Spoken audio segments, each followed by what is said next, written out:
What's going on, guys? Today I'm going to be talking about why I am streaming on kick.com/next level. Check the link out in the description down below. We're going to be going over the pros, the cons, and why the other platforms are not as enticing to me and starting to get that way for a lot of other streamers out there. Let's go ahead, roll that intro, and let's get into it. What's going on, guys? Chad here from How To Tech, the channel dedicated to helping you take your tech to the next level. And today we're going to be talking about kick.com and why I am streaming on it and why I'm not streaming on Twitch. For the longest, I thought Twitch was the best platform. It's awesome. It was. They are not a creator-first platform anymore, and they don't have to say that. Everything that they do shows that they are about them making more money and not letting you have opportunities to make more money unless they're making money at the same time. Their 50-50 revenue split for most creators now is awful, just awful. If I get a sub for $5, they're going to take $2.50 of it. I understand they got to make money as a platform to be able to host these live streams on their platform, but hey, it's not creator first. YouTube discoverability is awful. That's all really I have to say about it. If you ever go stream on YouTube, if you stream on Twitch or if you stream on Kick, you will notice from time to time you will have viewers, bounce in. On YouTube, I feel like nobody ever comes to your stream unless you go post it somewhere else or you get very lucky, or if you already have a big following on YouTube, which kind of defeats the point if you just go to YouTube and just want to stream.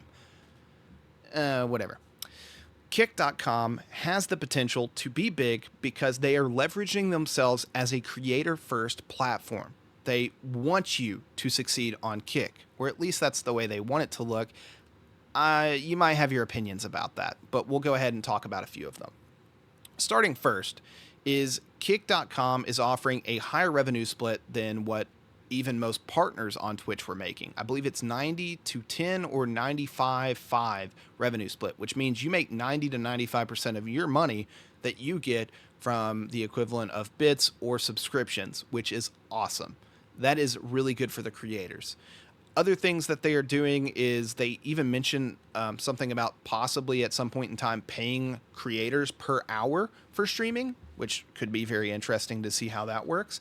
And the platform is just new and it has the potential to grow. And if you get in now, there is the possibility that you might be one of the big Kick streamers a few months from now, or maybe even a year or two. And that is enticing for a lot of people. Twitch is one of the most said Twitch tips for people trying to get big on Twitch is don't stream oversaturated games or stream saturated content. Everything on Twitch at this point is pretty much saturated, and that really sucks. If you go to play a video game and there are 3,000 other people streaming that same game, good luck. It's hard to stand out, no matter how unique you are. And that's kind of unfortunate. You really have to, at that point, kind of leverage other platforms like YouTube and create content on there, and then try to get those people to go check out your content on Twitch. And that's unfortunate. Kick.com has the potential, at least for the time being. It's not going to last, I would say, forever for most people. If the platform gets as big as Twitch, it's going to also be a problem as well. But there's some early buy-in potential of where you could, kind of grow on the platform really quickly. And it seems to be a creator-first platform. So why am I streaming there? I want to make videos on Kick. I want to make videos on how to have better alerts. I want to make videos on what the platform's doing right, what the platform could be doing wrong, and where it could potentially go in the future. I will say that there are negatives of Kick at the moment. It is owned by stake.com. That necessarily isn't a negative. It's just something that has people concerned about whether or not it's going to be around for a long time, is because was it just created for gambling streams? And the short answer might be yes, but that doesn't mean that it can't be something else at the same time while still offering gambling streams. There are some things that come with more adult style content on the channel, talking about basically half-naked women streaming from hot tubs, but this was stuff that Twitch was fine with at one point in time and then kind of adjusted their policies on. I don't know really what that's at this point, but it's a little bit more embraced on kick.com, but we might see more policing with that stuff in the future, and that might make it a little bit more advertiser friendly. But if the goal for kick.com is for creators to be supported by their viewers, this might not be as much of a problem if we're not just blatantly running advertisements for a minute and 15 or a minute and 30 seconds whenever you go to anybody's stream that's partnered. I'm looking at you, Twitch. Being an affiliate on Twitch is one of the worst things that you can do if you're a mid to small level streamer.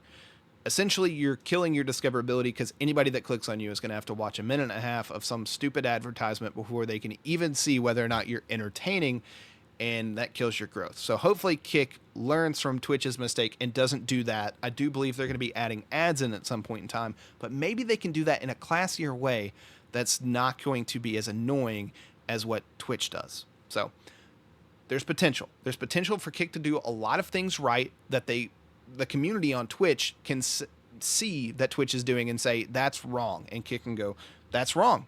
Let's do that better. Let's do that different. Let's not do that. Let's do this instead. That's the interesting part about Kick, and I want to make videos on that and explain that to you.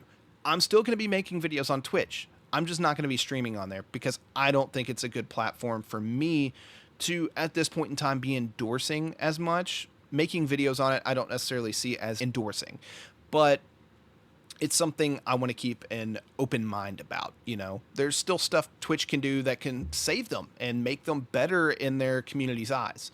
But right now, I don't think they're a creator first platform. I think Twitch is just in this bad place and they need to fix it to get their community back. They need to win their community back. And Kick.com is seeing this and going, we know what you want. We're going to do that for you. Will it last? I don't know.